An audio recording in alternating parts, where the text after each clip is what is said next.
Hi. ఎవరయ్యా నువ్వు? Hi hi. ఇదిగో నిన్నే. వాళ్ళకి శిక్షకులు పనికిరాని వినిపిస్తుంది అనుకుంటాను. Hi uncle. ఏ బాబు ఎక్కడ బాబు ఎక్కడికి వచ్చావు? నేను అంకుల్ కాదు, ఎడిటర్ గారు. ఇదేనా ఎడిటర్ గారు? చాలా సుఖినాం సార్. పైగా నేను చంద్రవంక సినీ ఫీల్డ్ పత్రికల్లో రివ్యూ రాస్తుంటాను. మీరు ఒక్కరు తక్కువయ్యారనుకున్నాను. మీరు ఊడిపడ్డారు. మీరంతా సబ్బునిగానండి, సబ్ ఎడిటర్ ఉంటున్నారు. నేనే గాయాన్ని గాయం పుండు మారిన గేయాన్ని బాధిస్తాను. బాలంతా నా పాటలో పిండి శేషంగాన్ని చెవిలో పోస్తాను. నేనే గేయాన్ని, నేనే గాయాన్ని. ఓ పాటలు కర్ణపేయంగా ఉన్నాయి. చంద్రుడి వెన్నెల కరువై చకోరం తప్పిస్తున్నట్టు భూదేవి నిరేలు ఈనింది. ఆ నిరేలు ఉన్న చకోరికి చంద్రుడు కనిపించినట్టు మీ పరిచయం చాలా ఆహ్లాదాన్ని ఇచ్చిందని ఇట్లు ప్రఖ్యాత సీరియల్ రచయిత కొల్లం గోపాలం. నెడెచ్చడవండి నెడెచ్చడవండి పాటలు బాగు పసందుగా ఉన్నాయి. నేను ఆయన బామర్ది సార్, నేనులా ఉంటాను. పర్వాలేదు. నేను వంటలో దిట్టండి. పోటీలకు ఎంట్రీలు కట్టి చాలా ప్రైజులు సంపాదించాను. పత్రికల్లో కొత్త రుచులు కూడా రాస్తూ ఉంటాను. నారాయణగూడ చౌరాస్తాకు వస్తే మిరపకాయ బజ్జీల వాసన వస్తుంది. ఆ వాసన బట్టి వస్తే ఫుట్పాత్ మీద దర్శనం ఇస్తాను. బాగుంది. ఇది బాబు సీను. ఇప్పుడు కామెడీ చేస్తావో ట్రాజడీ చేస్తావో నీ ఇష్టం, మా ప్రాప్తం. అవును, ట్రాజడీ అంటే జ్ఞాపకం వచ్చింది. ఆ రోజుల్లో దేవదాస్ తీసుకుని నన్నే పిలిచారండి. డైరెక్టర్ గారు స్క్రీన్ టెస్ట్, వాయిస్ చేసి ఓకే చేశారు. కానీ మేకప్ మ్యాన్ గారు గడ్డం టెస్ట్ చేసి ఫెయిల్ చేస్తూ గడ్డం పెరిగా కనిపించమంటూ పంపించేశాడు. వాడి కొంత విగ్రహం కాకపోతే నాకు 5 ఏళ్ళ వస్తే గడ్డం ఎలా వస్తుంది అనుకున్నాడండి. పాపం అలా మీకు సినిమా ఛాన్స్ పోయిందన్నమాట. పోయింది. రివ్యూ చెడ్డలాగా రాసి పిక్చర్ పై వెళ్ళేటట్టు చేశాగా.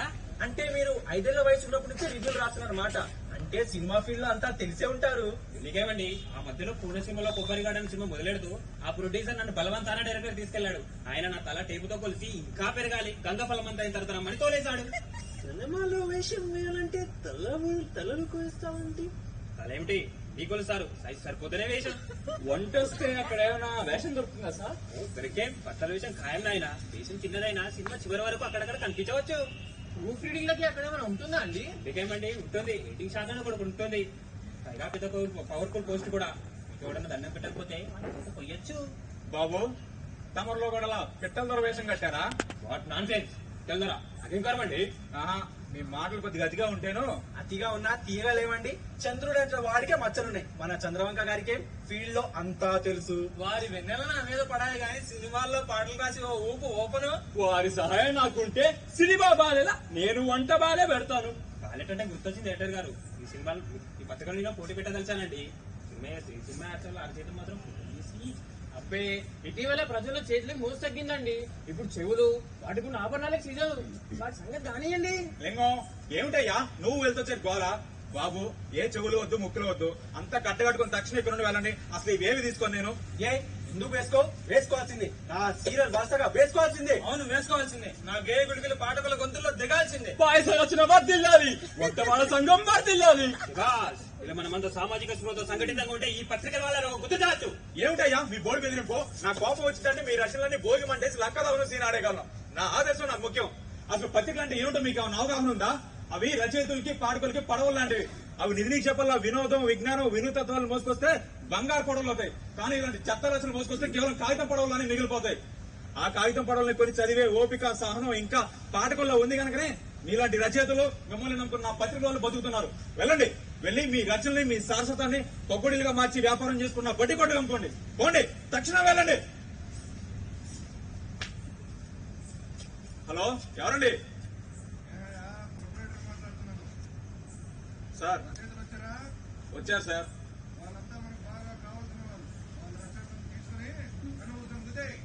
కానీ ఇవి చాలా చప్పగా స్టీరియోటైప్డ్ గా ఉన్నాయి సార్. పత్రిక కొత్త రకంగా తీసుకొద్దామని, అందరికీ ఆదర్శంగా ఉందామని.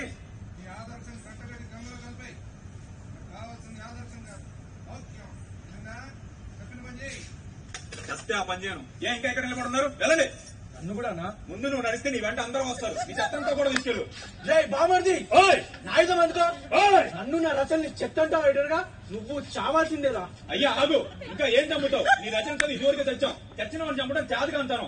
నీ ఆయుధం ఇంటికి అడిగెక్కించు. వీల్లేదు, నువ్వు చావాల్సిందే.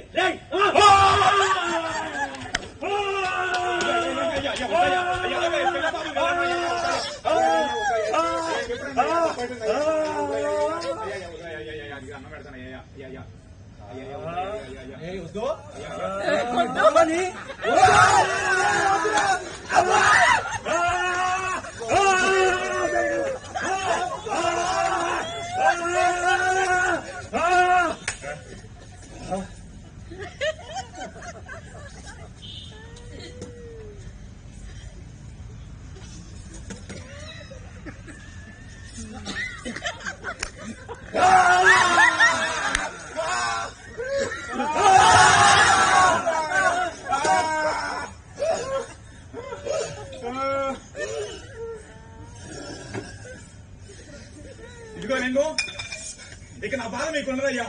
ఎందుకంటే నా ఏటో పదకు రాజీనామా చేస్తున్నా. అది కూడా నా ఆలోచన తప్పుకోలేక మళ్ళీ బతుకున్నప్పుడు అండి.